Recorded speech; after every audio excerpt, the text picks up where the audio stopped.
I decided to have some fun with it and showed up in the outfit that I wore. A peach polyester, I don't know, slacks with like a button-up shirt. I'm gonna do like the easy, like it was a trip with the kids. You know. Okay. No, I don't really mean it, but no, I did have a good trip. So, tell us how your 2024 went without telling us how your 2024 went, I guess. I won't get too far into it, but Cheech had kind of a little dust up. Yeah, a little dust up with Mrs. Cheech, where he is on the phone and she's like, "I thought you were in Ocean City, Maryland." He's like, "Well, I'm in Cape May, New Jersey."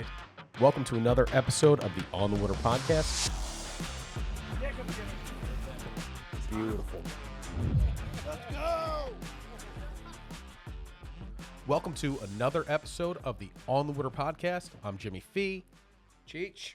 And this is going to be kind of our New Year's podcast. Yeah, and I feel like I know this is our second podcast of 2025 that we're putting out, but we're still within the Happy New Year window. And, I'm still prefacing emails with Happy New Year to people. So I feel like we're still in that window. And this is more on the ball for us usually than... Going down a Curb Your Enthusiasm road here. When does that window close? It closes right after this podcast. So this is the last time I will say Happy New Year to everybody. And Cheech and I are going to talk about our New Year's fishing, the early fishing we've done in 2025, some of our favorite fishing in 2024, and just what we're looking forward to for the rest of this season. To kick things off, let's just take a quick look back at 2024, and just to recap, talk about our favorite trips of last year or favorite catches. So if you can kick it off. I've got an idea what yours is, but I'm not 100% sure. This episode of the On the Water podcast is sponsored by our friends at Old Town Canoe and Kayak. I love kayak fishing, and to be honest, there's no place in the world that I would rather be than fishing on my Old Town Big Water pedal kayak.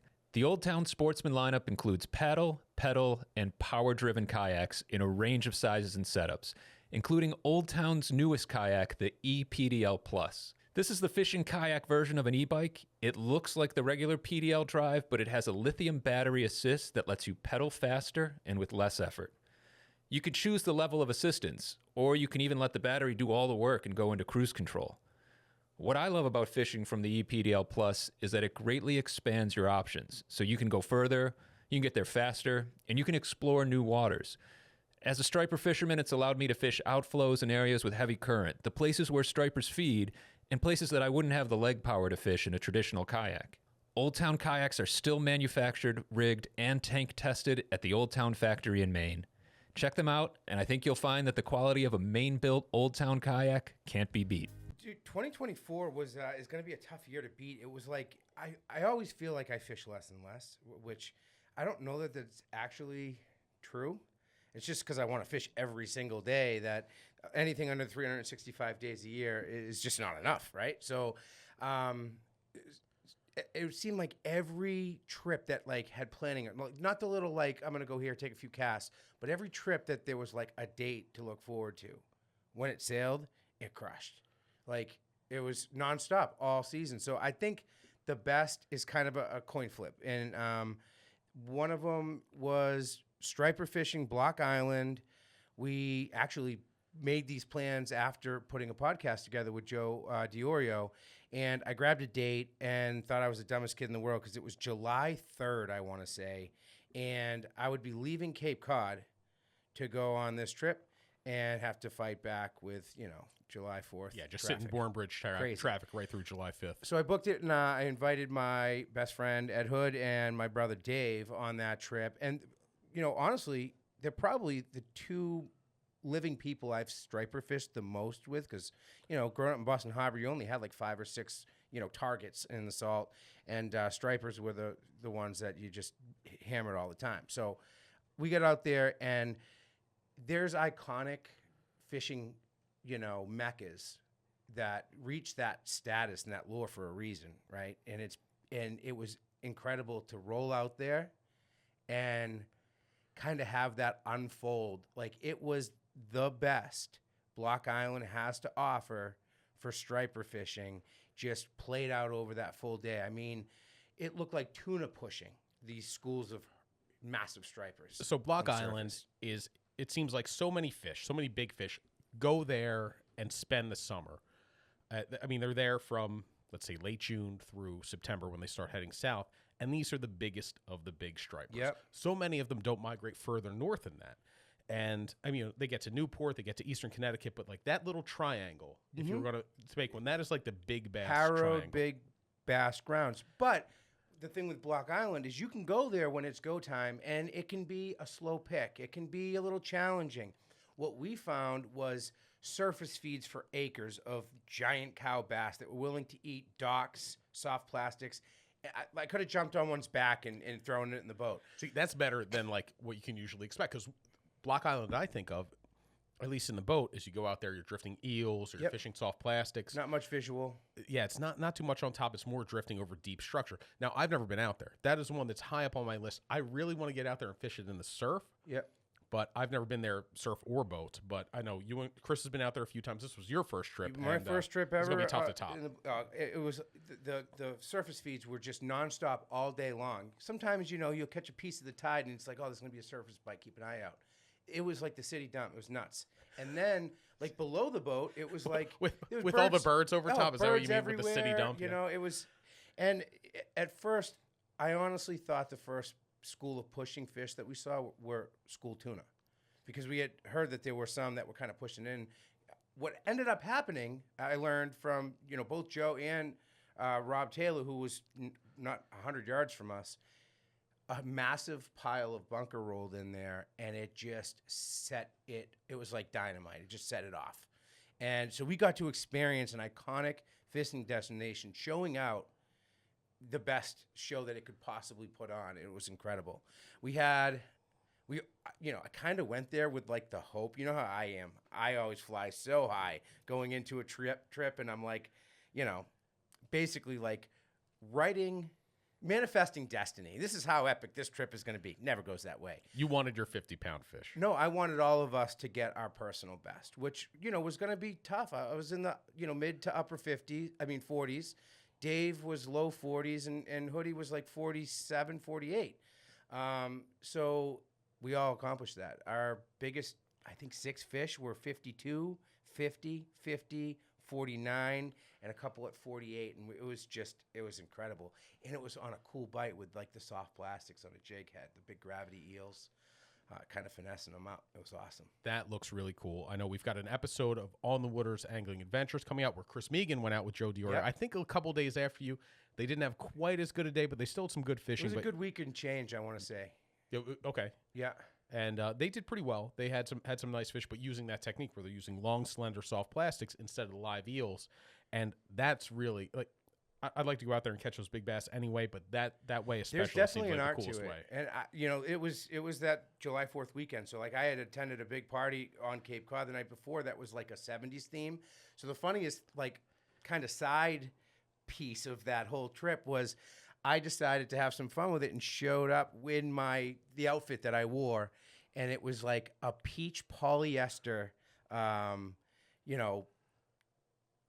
don't know, slacks with like a button-up shirt with like sequins on it and stuff, and like this Joe Dirt wig, and it was pretty funny because like we had come close to some boats that were getting in on this and stuff, and it was Max Despoto. I recognized his boat. I saw him. Yeah, from Shimano. And I just started talking to him like he should know who I am, dressed like an absolute clown. Never said anything. I had white leather loafers on. It was hilarious. So like 2 weeks later, I see him at ICAST, and he had known because he saw the Instagram stuff, and he figured it out after the fact. But he goes, dude, the whole time I'm talking to that person, like I have no clue who this person is right now. So I love that, one, you're like, I want everybody to get their personal best, but I'm also going to go out there and just and goof around a little bit. Mm-hmm. I'm going to wear whatever your 70s costume, but you had an incredible trip. So you think that was your high point? I think so. The other one was probably the beatdown that we put on the Bluefin with the crew that we went out with, you and I and Yes. Rob Taylor, and what did we get? 46 Bluefin to the boat. That was a great trip. That's insane. Yeah, tons. There were so many of those smaller bluefin out there. I hope they come back this year because that was really fun. I'm going to go the high road for my best one. I'm going to do like the easy, like it was a trip with the kids. Okay. No, I don't really mean it, but no, I did have a good trip. So tell us how your 2024 went without telling us how your 2024 went. I guess. Huh? That's true. If I didn't catch any good fish, I'd be like, oh, just seeing the children. I don't need to catch the fish anymore. I just want to see the experience through them. I don't mean that at all. You know what I mean? Like I'm not there yet. Maybe I'll hit that point someday. I still have a lot of fish I want to catch, but I did have a really fun trip. I went on the Francis Fleet for a half-day trip, and it's been a while since I've been on a half-day party boat trip. Yeah. I do a lot of party boat fishing, but I'm pretty selective about it. You know, Yeah. go, you know which ones to go. It's the full-day Block Island trip, Yeah. you know, where you're going to do an 8 to 10 hours, or an overnight canyon trip on the head boats. Ones where you get kind of a more serious crew. You have a trained eye for the trips that are like, all right, I'm going to be with comparable skilled anglers. This is pretty kind of like the elitist level.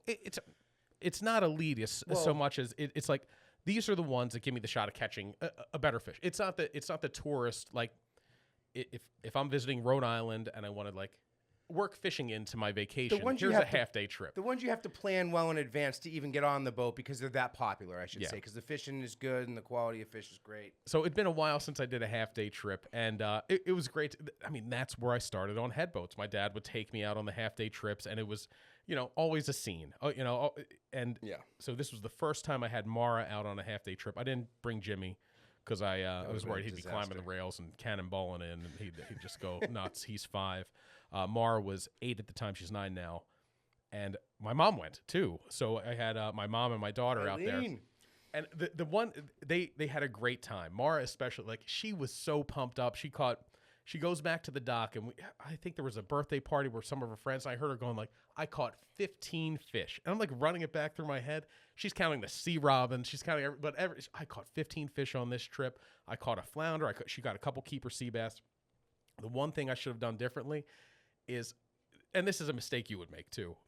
I rigged them up. I've got, here's a popcorn rig. Here's the most advanced. I'm like, keep it moving, keep it bouncing. You got to keep it. So instead of I should just set her up with 3-way rig dragging a squid and minnow. But like, I tried to give like the advanced rig.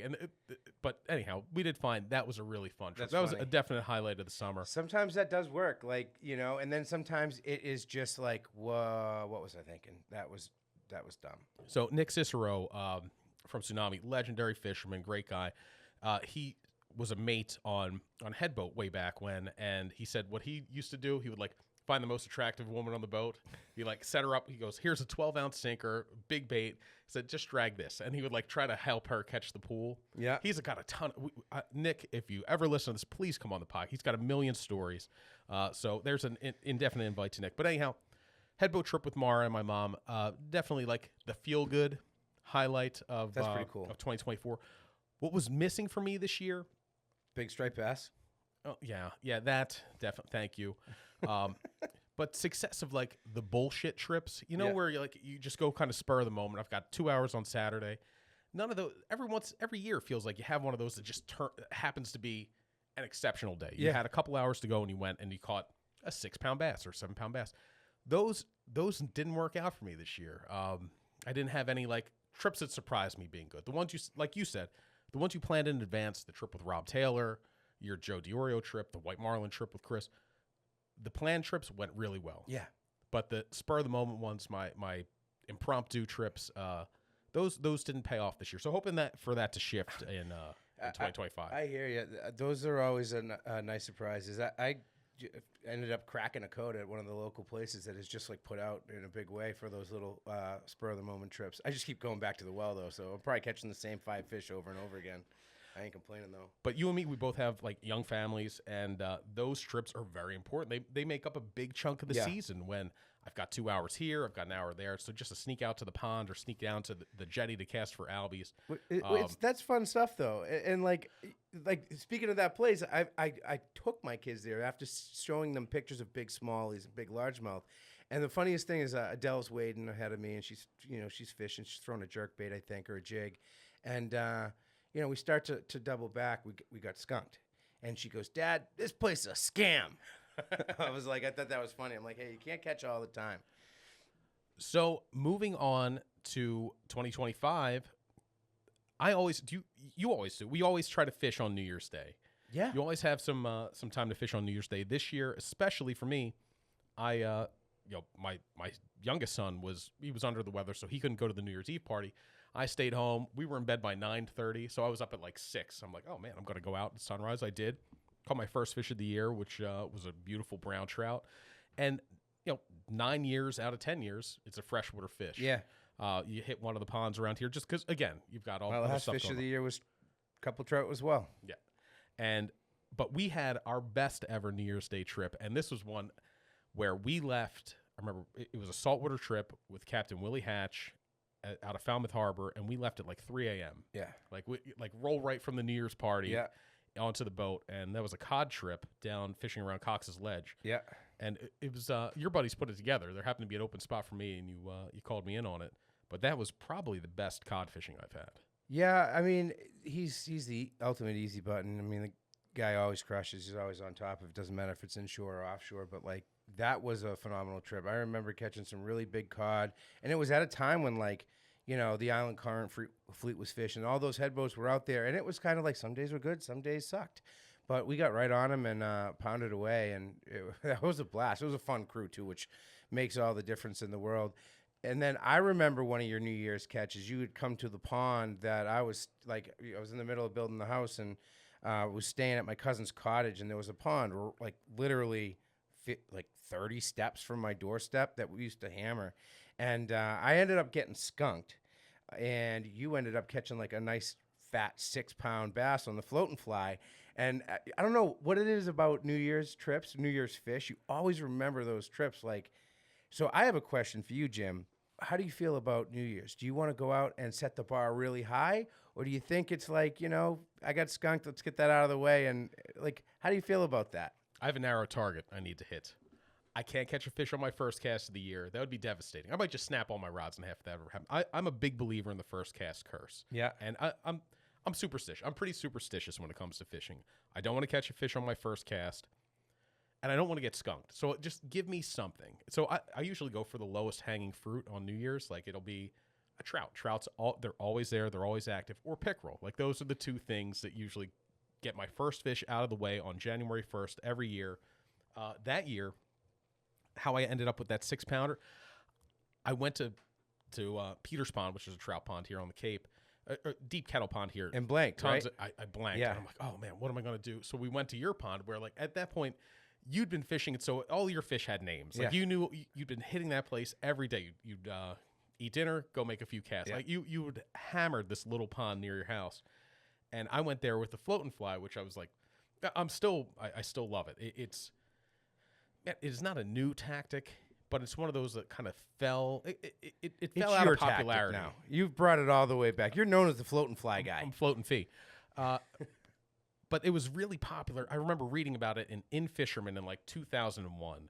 And it's just a specialized float that goes to a tiny hair jig that sits under it. And for whatever reason, just suspending this little jig with it's always artificial hair or duck feathers they like for it because it's stuff that breathes and has a lot of action when it's not really moving.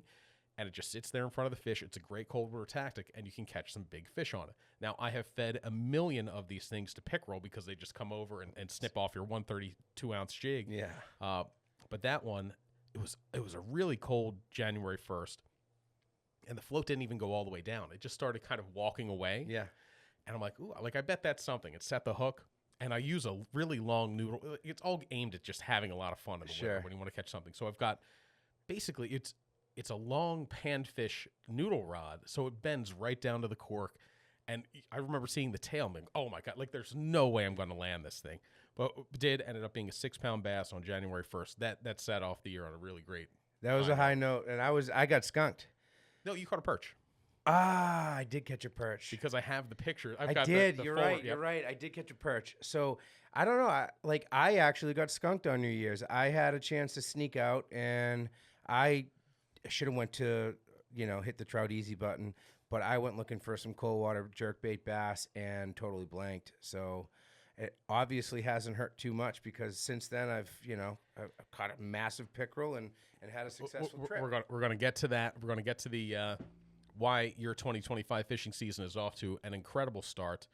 And that happened on what was our first saltwater trip of the year. So if we had been on the ball and had our New Year's one before 2025, before New Year's, we wouldn't have been able to talk about this trip. We just got back from it this week. And this one, the planning began for back in, I want to say July or August. Text message came from our friend Mike Kim of Jigging World saying, hey, if you guys are open, I've got 2 days with Captain Tom Daffin fishing Tautog out of Cape May on January 5th and 6th. and like it's a no brainer. You know, like yes, I'm in. Like I don't even need to check. Like I I will did the sort it same out thing. later. And Tom is he's got some of the hardest to get dates in the Northeast, and part of the reason, like with the charter captain, and there's just maybe that's because what I'm most tuned into. The toughest dates to get seem to be bottom fishing, and it's because it's more popular with especially guys in New York and New Jersey. But if you looked at some of the toughest dates to get with a charter captain, I would say it's Fluke on Nantucket Shoals with either Jeff Biamari or Jimmy the Greek or some of the other captains up here. Rhode Island Tog with Rob Taylor, BJ Sylvia, or Connor McLeod. And then Tog down in Jersey with Tom Daffin. Tom has actually had 2 separate state records caught on his boat. Incredible. In New Jersey. So the most recent one is 25.8, and that was caught in 2020. Jesus. I think it was 2020. December 2020 it was caught. My good friend Jerry Sullivan, Jerry, who always just misses by that much, was actually out on a different boat that day, and they kind of scratched a little bit. And he was back at the marina when they brought that fish in. Man. He got a look at it. And then the one before that, I think, was maybe 24. I don't remember the exact size of the one, like Tom Daffin Giant. broke his own record, but another massive tog. Yeah. He catches so many, he's caught enough 20-pounders that he's got a regular customer that they call 20-pound Bob. And like he was telling, we went to lunch with Tom before the day before we went fishing. And he was telling the stories about 20-pound Bob, he is so good. You know, one, you need a captain who knows the spots, going to put you on there. And 2, then tog fishing. And tog fishing is something, every time I do it, I love it more and get more hooked on it because, man, it is not easy. You've got to pay attention. You've got to be good, especially down there. You know, you could trick yourself into thinking you're a pretty good tog guy up here in Rhode Island. It's hard. It's hard because it's hard everywhere, but it's hard different in every different spot. Like the way you fish in Newport, the way that you need to get dialed in to be successful there is different than like Buzzards Bay or Vineyard Sound, as it's different than, you know, Long Island Sound. And down there it's different. It's different everywhere, but it's always challenging no matter what. Buzzards Bay Yacht Sales knows that a great boat dealer is as important as a great boat. Why? Because new or used, you're buying a boat with 100 different systems and components that need tuning, training, troubleshooting, and sometimes repair.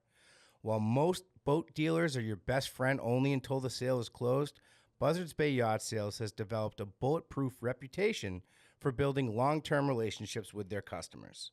Before, during, and most importantly, after the sale. Go ahead, ask around. We challenge you to find anyone who has anything but great things to say about Tom O'Toole and his team. With 6 locations from Freeport, Maine to Jupiter, Florida, including Marblehead, Massachusetts, and 3 offices on Cape Cod, Buzzards Bay Yacht Sales is committed to providing the best possible product, customer service, and support for both recreational boaters and passionate sport fishermen. It's true. Who you buy from is as important as what you buy. Visit buzzardsbayyacht.com today. So for a captain like Tom, like all he can do, he can just lead the horse to water. Yeah. But then where like a 20-pound Bob is going to go and catch his, you've got your 6-pound Jim is going to swing and miss on the big bite. So we had originally 2 dates. And I didn't start hand-wringing about the weather, I'd say, until early December when I'm looking at the weather patterns, because January in the North Atlantic, like you're going to lose days. You know, no matter what, there are days that are going to be canceled for various storms. And man, by the time we were getting close, by about Christmas, it was looking like maybe we're not going to do both days. Dude, like I'm happy that I was distracted. This is my busiest time of the year. You get the holidays on top of it. So I hadn't even been able to pull my head up from the computer. I've been so swamped. I actually didn't even know what state we were going to. Oh, I remember that. Yeah, so I won't get too far into it, but Cheech had kind of a little dust up. Yeah, a little dust up with Mrs. Cheech, where he is on the phone, and she's like, I thought you were in Ocean City, Maryland. He's like, well, I'm in Cape May, New Jersey. And she's like, how could you not know where you're going? But, you know, it does happen. If you're like, I'm fishing, I'm tog fishing, somewhere in that region. I'm trying to explain to my wife, I'm like, I knew I was going tog fishing. I knew that it was deep water tog fishing. I know the 2 rods I needed. I knew the gear I needed. I knew it was going to be cold. I knew how to dress. I wasn't driving. And you were in the safe hands of Jim Fee and his Forerunner, which you and Rob. So we picked up Captain Rob Taylor, who was also on this trip. Yeah. And that made it a little extra, like kind of extra special, because one, Rob Taylor guided Vinnie Sims Jr. to the Rhode Island state record, Tog. So we were going to be on a boat with two captains with three state records between them. Yeah. And I mean, that's a really cool situation when you think about it. You've got that doesn't happen like often. No. So I picked up Rob, and then Rob made fun of my slow and cautious driving. He said, this is like the planet in Miller's Planet in Interstellar, where when they were on the planet, like time moved at this pace, but outside the world was going much faster. What, like, first off, Rob, that's your last drive in my 4Runner, okay? So we drive down. I'm still mad about that. That was funny, but yeah, no, we shot down in Newport, met Rob, picked him up. You know, I guess there was some white legger issues down further south that Daffin was dealing with, so we went and rounded up a bunch of white leggers out of Rob's slip, and loaded it up in the back of your 4Runner, and then just so we had a 100 gallon cooler, 100 quart cooler with 50 pounds of white leggers down there because Tom it's been a struggle for him to get them in Cape May. Rob's got a bunch up in Newport that he's done fishing for the year. The Real Easy's out, so we brought them down there to Tom, fish with him, and then left whatever was left with him. And I will say this: you and I have driven a lot of places together. You used to be an okay co-pilot. You are a horrible co-pilot right now, and it's FanDuel's fault. It's okay? only on football. It's not Sunday. only on football Sundays, because the whole time you think Cheech is talking to you, he's just muttering to himself. He's saying stuff because he's placing live bets on FanDuel. And no, it's not just football ones, because if it's not a football day, you're betting on cricket in Mumbai. Okay, it doesn't, whatever sport's available to you, you're betting on it, and you're atrocious. So here I'm calling out, you're an atrocious co-pilot now. I'm going to throw your phone out the window next time we have to drive a long distance together, because I might as well be myself. I can't even play a podcast because you're muttering over it so loud. Yeah, it's almost over, Jim. I mean, February 9th, I think the Super Bowl is. Let's plan a trip on the 10th. So we get down there. The wind is terrible on Sunday, on January 5th, so we had to cancel that trip. We made the most of the day. We went to Atlantic City, had a fun time there. But then it looked like we were going to have just enough of a window to get out on Monday. But, you didn't like the feel of that, Jim, did you? No. About a sneak out? The way it all unfolded, right? And we've been there with, planning party boat trips where it's just like, oh, man, we're the first one after, like, a, 3-trip cancellation blow that we're going to be the guinea pigs now. So... he goes, I don't know if I love that we might be able to sneak out on Monday. He goes, how I heard that is we're going to just poke our heads out of the jetty and go to the closest rock and soak some crabs and have some laughs and probably catch nothing, And I'm like, I don't know. I don't see that. I don't see this crew. I don't know if I hope not. So in the days leading up to from here in Massachusetts, before making the drive, that sounded, I'm like, I don't know, man. That's a long way down there for a sneak out, and we'll see. But then when we got down there, it ended up being it was a great time before we even got to the fishing. If you book a charter, yeah. I'm sorry, I didn't mean to. No. If you book a charter on vacation, you don't know the person through Adam, and that's kind of like how the things, they're just taking your money. And you're probably not going to get there. A lot of times, that's a blanket statement. I don't necessarily. You worry about that, but with somebody of Daffin's caliber, he's just going to cancel. He's going to be like, guys, it's not happening. I'm not going to waste your time. I'm not going to waste my time. So I kind of put some faith in that, and. But even so, just the chance to get down there. Sunday was a good day. Still, we had lunch with Daffin, Cope, Rob, and Mike, and then we went to AC. It was fun. Just a chance to hang out, making the most of a canceled day fishing, and that's it felt like a trip that was built for my enjoyment, dude. It was. Oh my God, we get right down there, feasted like at a Korean barbecue place right near Mike Kim's house in New Jersey, then headed further south, and got settled in. And next thing you know, he breaks out a suitcase with a bunch of poker chips, and I'm like, let's go, this is awesome. Meanwhile, we didn't stop playing poker. We had a cash game going until 6 a.m. on that first night, which was pretty legendary. It was awesome.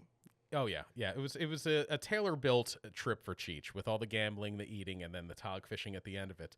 I've never seen so. You had a healthy glow about you the whole time. I was in my element, and then that glow turned into like a blinding radiation when we finally got out on the trip itself. So the weather on Monday, big band of snow coming through southern New Jersey into the mid-Atlantic, and that was supposed to dump, 8 or 9 inches. That's the other thing we were looking at ahead of time. Like, are we going to drive home through this, horrible snowstorm? But it looked like it was going to be tapering off in the late afternoon, so we would have a window to get out. Even though it was snowing like crazy, it was dead calm. So it was flat calm, no wind until about noon. So we had just enough time. And Tom said we were going to hit the Cape May Reef because we wouldn't be able to get further offshore. We get to the boat. He's shoveling it off. I mean, I've done some fishing in the snow, obviously, but I've never been in a situation. Been on head boats. I've seen on party boats where they're shoveling them, yeah. But nothing like that. And it was coming down at such a crazy clip, going down the gangplank through the snow. I remember watching Mike basically snowboard down there with his rods. And dude, that was impressive. Like, we're all like gingerly walking with our hands full. Like, if I fall, I'm gonna look like an idiot and probably get hurt. And next thing you know, Mike just kind of like turns sideways and does a jump skid and slides down the whole thing. I'm like, why didn't I think of that? So we get down there, we clean off the boat, we head out through the inlet, and Tom's like, I'm still not sure what the ocean's going to look like when we get out there. Visibility was really tough. Dude, I was kind of worried about that because I've never left out of that marina, and he had mentioned it a couple times, and I'm like, how gnarly is this going to be? And that will be terrible to get all amped up to go, and then just do this ain't happening. But it was calm enough. We got to Cape May Reef, and then Tom didn't like the temperature reading because it was 39 degrees, the water. But, of course, that surface temperature had been snowing all night, and so he pushed on a little further. That's when I was already excited. I was just happy we were getting out fishing. When he goes, you know what, we're going to push a little further. That's because his numbers further off, man, that's where the 20-pounders are. That's where the 10-pounders are. And both of us, for a while, have made no bones about that. Like, a 10-pound, a double-digit tog is the highest of it's something that we're both ravenous for. Mike has fished with him enough. Robbie knows enough about his program, and it was like we're looking around and it's like we got a salty crew. Like, we were like almost conspiring on how to like put enough bugs in Captain Daffin's ear to be like, all right, I got the right crew for this. If I'm comfortable putting the boat through it, like, we can deal with this. This isn't your normal, like, I got to make sure my charter's comfortable type of trip. I got these 4 savages with me. Let's roll. I mean, he's got a gorgeous boat. That boat is incredible. He's got a 38 Calvin Beal that he built himself. He got it delivered with the engine dropped in it, the shaft in it, and then built it from that point up. The hull above, from the basically, the hull up. Now, I fished with Tom twice before, once for an episode of On the Waters Angling Adventures, which you can see on YouTube. It is one of our most popular episodes ever. Yeah. And we had a great day of tog fishing. Didn't get any giants, but a ton of big ones, or a ton of good ones, a ton of good, healthy ones. And then I fished with them the following year, and that was a tougher trip where I think we landed 2 keepers the whole trip. One was 16 inches, the other one was 16 pounds. And Sean Jones, our friend and former coworker here, he caught the 16-pounder. So, like, even on a slow day with Tom, there's the shot for that one giant. Quantum is back and saltier than ever with the new Benchmark and Strive saltwater spinning reels. Last season, I used the Benchmark in the surf from Cape Cod to New Jersey, catching bass and blues on my 6000 model and albies and fluke on my 2500 model. The seal lock protection and IPX6 water resistance rating kept the reel performing flawlessly through every splash, spray, and accidental dunking. The best-in-class carbon fiber drag stayed smooth and put the boots to the fish. I cannot wait to break these reels back out when the stripers return in the spring. Also available is the new Quantum Myth High Modulus Carbon Fiber Rods. Built with Sea Guide corrosion-resistant guides for friction-free line flow and premium cork handles, these inshore rods pair perfectly with the Benchmark and Strive reels. To learn more about Quantum's triumphant return to the saltwater scene, visit quantum.com. Quantum, tested beyond limits. Honestly, like, I didn't really know all that much about Toggin and Cape May, and that was kind of my, that was kind of what I thought Cape May Toggin was like. There isn't a ton of fish. You could wait all day for 5 or 6 bites, and like that's what I was kind of prepared for, So I was just like kind of going with the flow. The worst thing about the entire situation was like I had kind of let it out, like, maybe when we were driving down, just me, the 3 of us, I go, I just want to catch a 10-pounder. Finally, I want to finally catch a 10-pounder. And Robbie literally turned around in his seat, looked back at me. He goes, "You should just be worried about not embarrassing yourself." Dude, the Cape May, I mean, it's like tog fishing anywhere. It can be really good. The trip I did with Chris for the angling adventures episode, we had a ton of bites, but this was, man, 7 years ago now, 8 years ago. I have learned, every time I tog fish, I learn a little more. Every year I get a little bit better at tog fishing. And then, like, I was swinging for the fences. Every little scratch. That's the difference, I think, between a 20-pound bob and your 4-pound jig. Yeah. Is that 20-pound bob's going to sit there. This is the way Tom described him. He said, over the course of a day, he will swing 3 times that he misses. Mm-hmm. You know, every other time he swings, he's connecting to a fish. And you think about your usual day of tog fishing. Yeah. I'll swing and miss 3 times in a single drop. So that's the difference. Being patient and waiting to set the hook on the right bite when you know the fish has the bait. And that's something that has taken me years to kind of figure out, because I'm not tog fishing. I get maybe 2 bites at the big tog apple a season on a good season. You know, It was whether my it's third Newport, day. It was my third tog trip of the year. I mean, back when I had the boat, I was togging a lot more. My third tog trip in a calendar year, I should say. But that's kind of how it always goes for me. I start super patient, and I usually like hook the first couple, and I'm like, yeah, it's like riding a bike. I'm good. And then it all goes to shit, and I start like swinging and missing, and then I'm getting in my head. It can go so many different ways. Togging is a special deal because of that. So if I was gonna say like one, market difference between Newport tog fishing or even Buzzards Bay tog fishing and Cape May, it's that the fish are more tentative. It seems like. So in Newport, I did a trip with Rob Taylor in Newport a week after he caught the state record, and like they were piling on it, like boom, boom, like it'd be tough to miss them. In Cape May, you had to draw them out. You're sitting there, you're feeling the scratches, you're waiting for just the right bite, and if you move it or swing, you could send that fish back into the wreck, or you're swinging on the wrong fish, not giving the big one a chance to come out there and bully the Bergals or the short tog out of the way. So that kind of patience that I didn't have 8 years ago, I've got now. So I feel like I'm. This is a real slow burn to Jim's eventual 10-pounder one of these days. We get out to the spot. We push beyond Cape May Reef because the water was too cold. Hit the deeper water spot, and then the next question is like, ocean's been rough. Like nobody's really been fishing. Tom hasn't been out in a couple days. It was okay when he got out before. How are these fish going to be active? What's going to happen? And then right away, like Mike Kim drops a jig down. He's getting bit. So like at least they're down there. At least they're active. He got a fish relatively quickly, and then before long, everybody's catch. I got a couple right after Mike, and I was like, all right, I'm feeling good about this. Yeah, everybody's catching fish. We putting some keepers away in the box. Nothing too big. I think the biggest ones are probably in 17, 18-inch range, and then we're moving around. It was a great day. There was enough action to keep everybody involved and dialed in. And then, man, I'm going to let you take it from here. So we moved to another wreck. I think we kind of jockeyed on that piece to kind of like get to a different part of it. I don't think we left that wreck. He said he wanted to fish a different part of this piece. Just a quick note though, it's still snowing. It's still like torrential snow the entire time. It is complete blizzard conditions. You would cut a crab in half, put it on the rig, drop it down, lose it to or catch a tog. And then it would be covered with an inch of snow on the deck. You would have to dig out the snow to find the other half of the crab that you just laid on the gunnel 2 minutes before. So it was white, fluffy snow. It was accumulating. We were shoveling the deck multiple times as we in between moving spots just to kind of keep comfortable footing.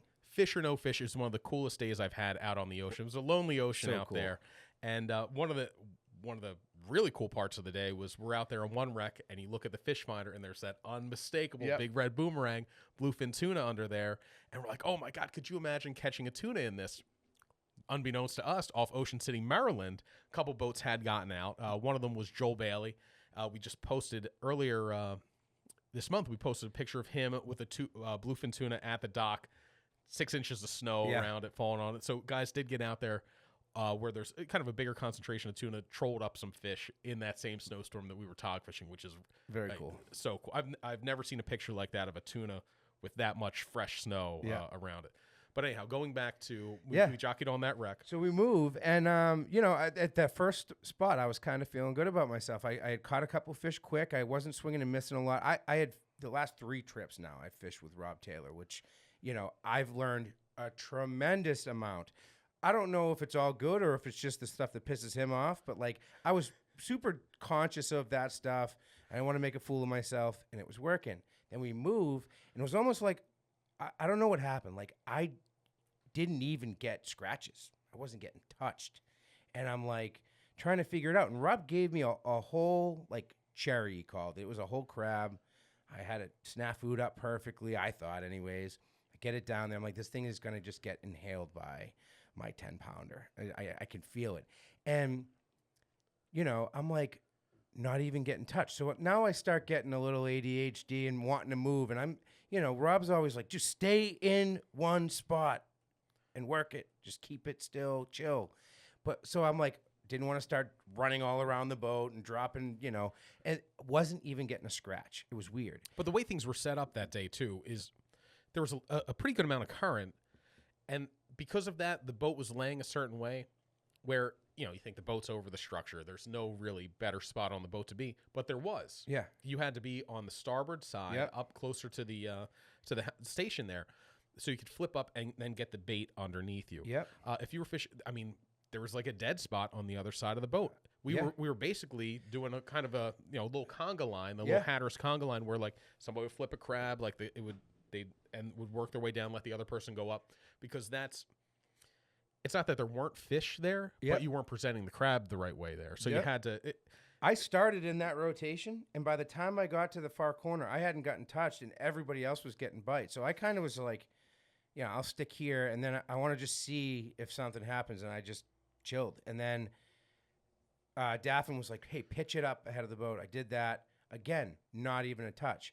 So then I went back in the zone, and when I reeled up, Robbie goes, that thing's still pristine. I go, yeah, it didn't even get touched. He goes, give it a little smash. So I gave it a little smash, broke it, got the juices flowing. So like took the sinker and cracked the top shell of the crab just to get a little more scent out there. Yep, exactly. And then I go back in line, and I make it all the way back to Deadsville without a single scratch. Meanwhile, got, you know, you to the left of me or Robbie to the left of me catches a fish. Kim has jigged up 2, you know, and it's like, what the hell's going on? So I'm like, you know what the hell with this? That's probably like a dead foul crab that he pulled out from your glove box or something in your Forerunner and just gave it to me to take me out of the game just as a little prank.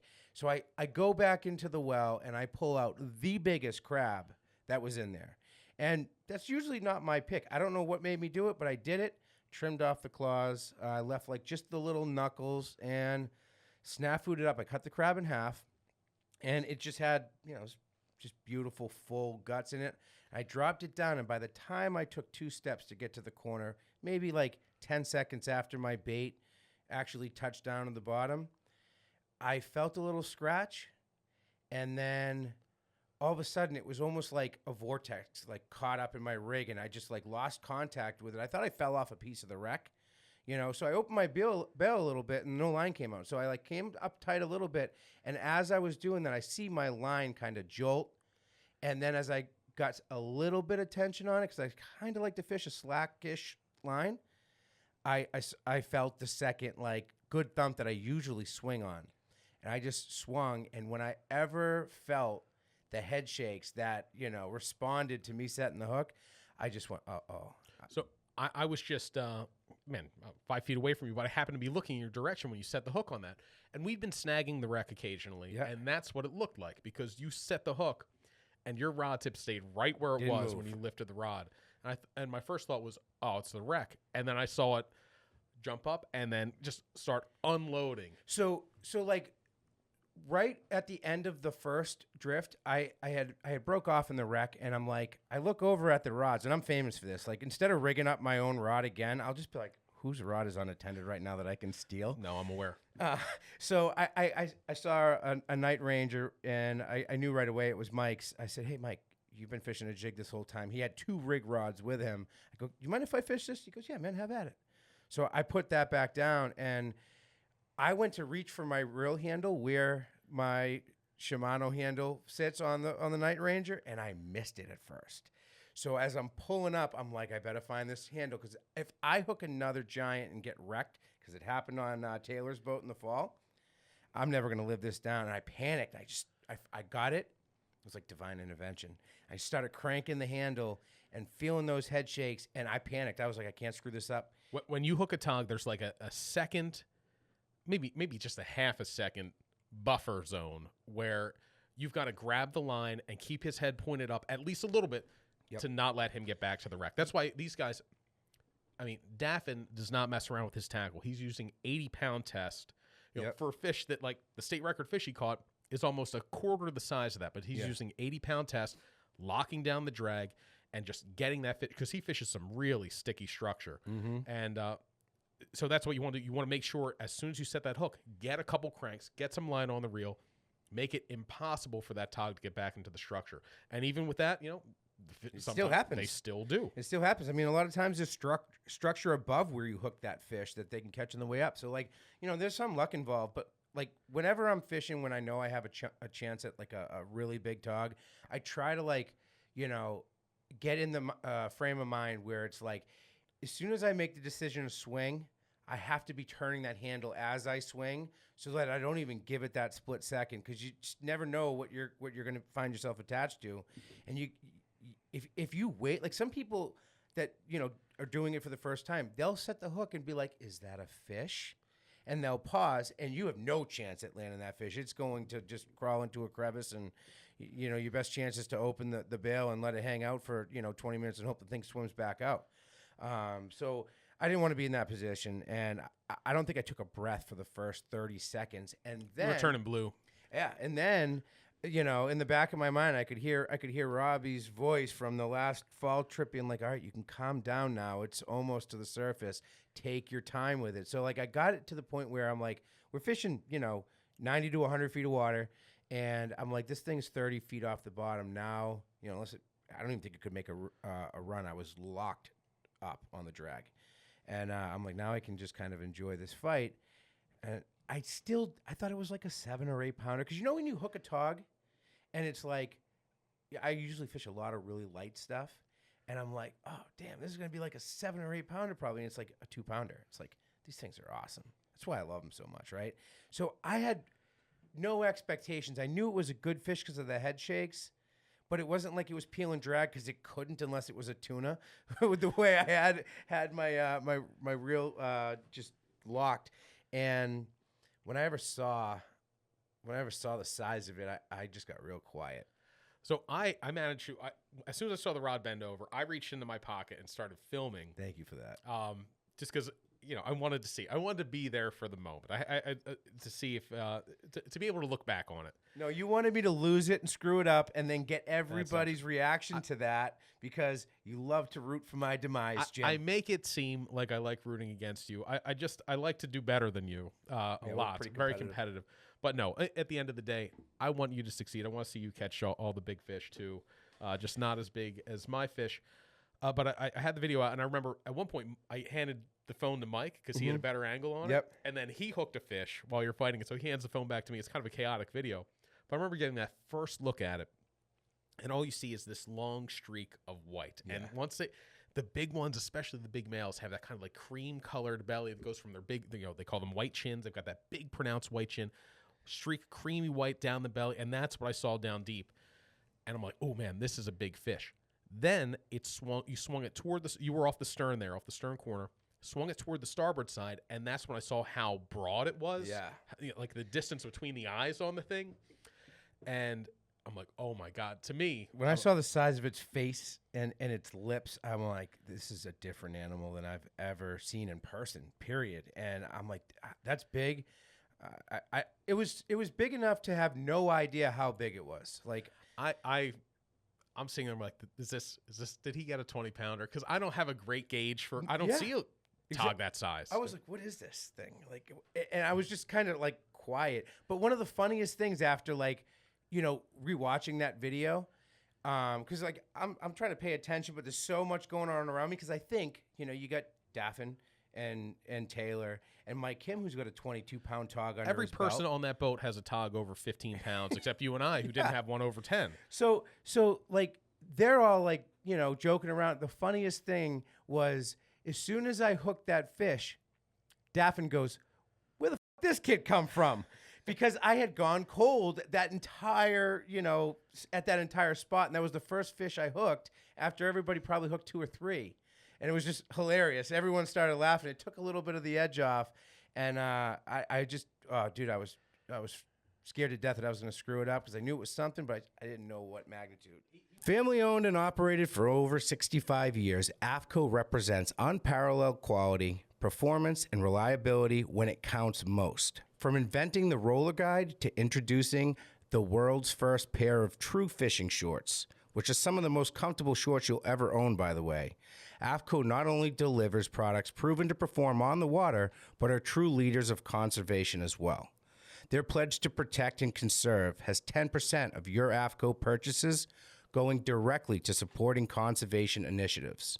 Beyond their fishing shorts, a couple of my personal favorites are the Barricade Elite bibs and jacket, as well as their line of Reaper sweatshirts, pullovers, and jackets. Check them out at afco.com.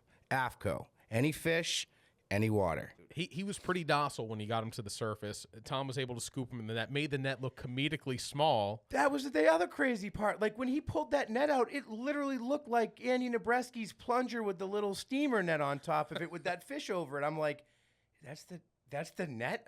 Like, is it going to fit in that net? It was hilarious. I mean, in general, Tautog aren't a fish you really need to stab at, though. Like, by the time they get to the surface, they're pretty gassed. I mean, they put a lot into the first 30 seconds of the fight. Maybe, the really big ones have some extra runs in them. But the time you get them up to the boat, like, they're ready. Especially in that kind of depth. I mean, you'll have fish in like 30 feet of water that will like get back down to the bottom when when you're fishing kind of like shy gear and stuff. But yeah, it was done. And then my mind just went to like, I have no experience with a fish this big boat side. Like, what's it going to do? So like, I defaulted to like giant fluke status where I'm like, I'm just going to let this hang out with like not too much pressure, but just enough. And then I got Taylor next to me going, "Don't run your rod into my line. I'm getting a bite." And I'm like, shut up, dude. I'm like, look at this thing. Just leave me alone. Can we get it in the boat? Let me have my moment. I know, right? So Tom scoops it, puts it on the deck, breaks out the scale, and he had you read it. Which I liked. I liked that was nice. When he looked at it, he goes, "Read that for me." Dude, I couldn't believe it. Tell us the weight. 14 and a half. 14.5 pounds of big Cape May Tautog. Brutus Tautogus. And the fish, kudos to you, man. You made the decision to release that fish. It was in good shape. Like it even though it was coming from 90 feet, you kind of took your time bringing it to the surface, so it had a chance to adjust to the pressure. I'm taking the pictures, and you're like, "Hurry up, I'm putting them back." I'm like, and I watch you released them, drop them in the water, and that thing, he kicked off so strong on the way back down, man. It was really cool to see. Congratulations. Thank you. Yep. Is that not the best feeling when you can put something back like that that's like a true trophy and have it respond the way you want to? There's nothing worse, but my biggest striped bass before the Oreo trip, like it took like 3 minutes to get it back, and there's that period of like, am I doing the right thing right now? You're like sitting there and you're like, man, is he gonna make it? And it kind of, it doesn't taint it, but it puts like a little bit of little stint, little question, a little stain stink on it. Yeah, a little stink on it. But that fish kicked off so strong. We have the video. We will post that on the water on the Instagram page of your Todd going back to the wreck. But that was, man, that fish, dude, that the was something blizzard. else.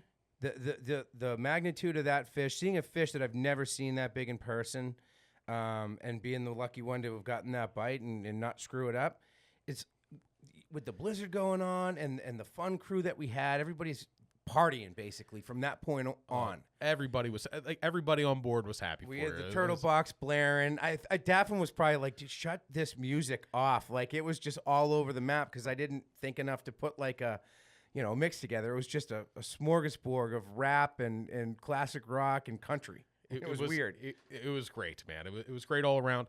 We moved back in, hit the Cape May Reef on the way in, and I think we got a couple bites. There was a little jig bite happening there.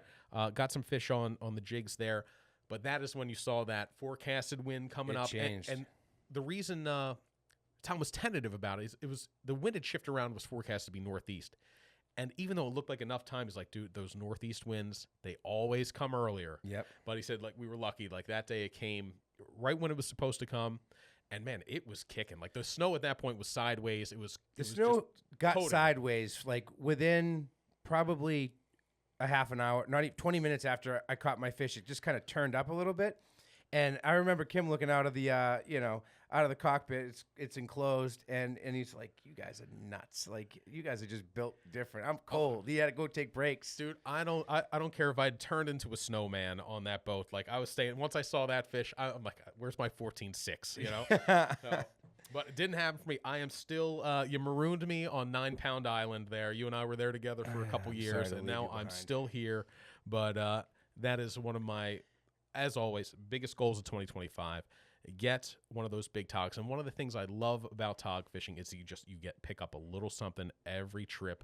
And Yeah. big fish for tog, like big fish for just about every other fish. They can happen by accident. Tog fishing seems like you've got to earn your big fish when tog fishing. And I think that's why it's really kind of hooked people. There are people who that is their main thing are these ugly bottom dwelling rats that live in the wreck and eat crabs, have gnarly teeth, and they're pooping out full crab legs. Like they're kind of an underdog of the fishing scene. But man, something about fishing for them, getting good at fishing for them, just kind of hooks you, and It's addicting. I mean, I got to get back out. And right now it's early January. My tog prospects are pretty bleak until about April. But man, this April, I mean, we were talking on the ride home. Rob's got his Navionics up on his phone.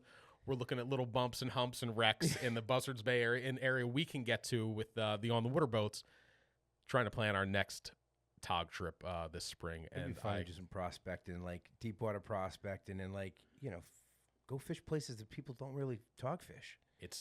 There's got to be some undiscovered tog spots, especially now you get to fish them with the spot lock. It costs a little less to explore tog fishing, but More efficient. one thing that Tom said, Tom does have spot lock, spot locking trolling motor on his boat. It's remarkable that a trolling motor can hold that boat in place. 38-foot Calvin Beal has a trolling motor, power mounted trolling motor. But It's still, crazy. he double anchored that day. We double anchored at all the spots like that. That old school wisdom and Yep. being able to do that is still essential to being that level of a tog captain. Like Yeah, Tom he took it off Daffin. the boat to have some service done to it and went back old school. So you still have to know, you still have to be able to do both. But he said, like, guys with the spot lock, he said they move a little too fast sometimes. He said because you can, Yep.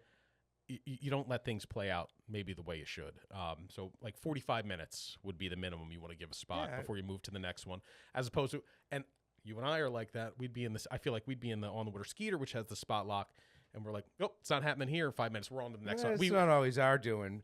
Like we start like I remember when we first started talking together on my boat, we would call it building the bite and get the crumbs out. Yeah, Get but that's the crumbs out. because I was pulling the anchor. We were going to build the bite a lot. Yeah, that's actually true. I didn't have it on that. So I mean, there was some of that, but there's some truth to that. It takes some time to start them feeding and picking away at your crab, and then it just spreads around, and then bigger and more come out to see what's going on, and you got to draw them out.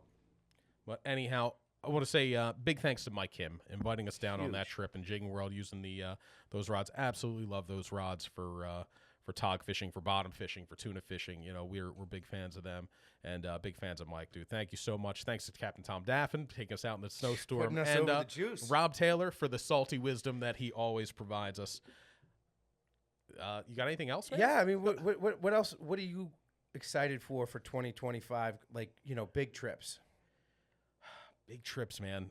We're in planning mode, So like, what are you most looking forward to, hoping to have a shot at putting yourself in a situation to do? what? Honestly, dude, those I still have those screenshot and saved, those little humps and bumps. I want some tog exploration to happen on the Skeeter this year, and even if we have to have some sort of plan B in the works for it, I want to be able to go out there and try to find some stuff on our own because, like we said, tog dates with Rob Taylor, tog dates with Tom Daffin or BJ or Connor, those are very tough dates to get.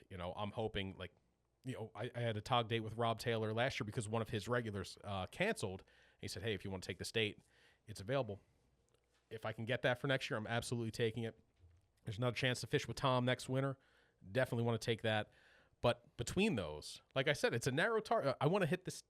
Now I want to hit a 15 pounder. My desired tog just ramped up by 5 pounds. So Do you mount that fish? Should I get a replica done there? I'm not a replica mount fan, and that's a really broad statement. I like the idea of a skin mount. Like, I wanted to get a skin mount of my first 50-pound striper, and I ultimately released it, so I didn't get it, and then I didn't get a replica mount of it. And the reason being, like, I wanted the skin mount to show all the little imperfections on it. One thing about the replica mounts is they look. No, I'm not talking about like a off the shelf. You know, hey, mine's this big, and send me the like a custom one, like my sea bass type of deal. If you could do something like that, I think so. Yeah. I think that would be pretty great. The biggest thing about a mount too is it's got to have a good story behind it. It can't just be like, I went out and caught my tog. That fish you caught has a great story behind it. So I think that is one that you can look at and remember, digging your crabs out of the snow, like driving down, winning all the money on your FanDuels, Jim getting increasingly annoyed. That fish itself, that is not just like, I wandered out and I caught a big fish and then, hooray for me. There's a good story behind that. And that's the most important part, I think, behind a mount. That trip was so much fun that if we blanked on the trip or even didn't get out fishing, like, I wouldn't have cared. It was such a blast, like through and through from start to finish. And the thing that I've been toying with in my mind, I'm like, I got a guy that catch and release artistries out of Rhode Island. He did my sea bass mount, and it's awesome. But like, I'm pretty creative, and I'm stumped on like, how could you potentially like get that kind of like blizzard element into like a pedestal mount or any kind of a mount? Because I'm not just talking about a mount you put on the wall. He usually builds out that scene. Like my sea bass is a pedestal. It's on paper mache, like hardened material that he literally scraped barnacles off of piling, and has a crab in the crevice and a blue crab out on the sand with shells and seaweed going to eat that crab with its claws out. But like, how I want to find a way to incorporate the blizzard element of it. Speaking of cool mounts, when we were before we left, we were at in Newport. Saw Connor McLeod, Tall Tales Charters. He gave us some of his jigs, and he's got a piece of a wreck that one of the guys on his one of his clients pulled up a piece of the wreck they were fishing. Yep. And I think either he or Rob are going to use that as the backdrop for a mount of a tog, and that's really cool to have an actual piece of a shipwreck serving as the background of from where they mount. tog fished. That is next level, But yeah, I don't know. We'll have to brainstorm that. Yeah, we'll have to do something on mounts. Like share some people's fish taxidermy and trophy. We'll have to do something on the Water Instagram about that. But for now, thank you for listening to this podcast. One of our biggest New Year's resolution is to bring you one of these every other week throughout the entire year. We will see how far we get into 2025 before we break that. Even odds whether it lasts as long as my diet. Over-under, November 15th. That's the over-under. I'm going to go the over this year. All right. Sounds good. What's the odds, Jim? I don't know, man. That's your category. All right.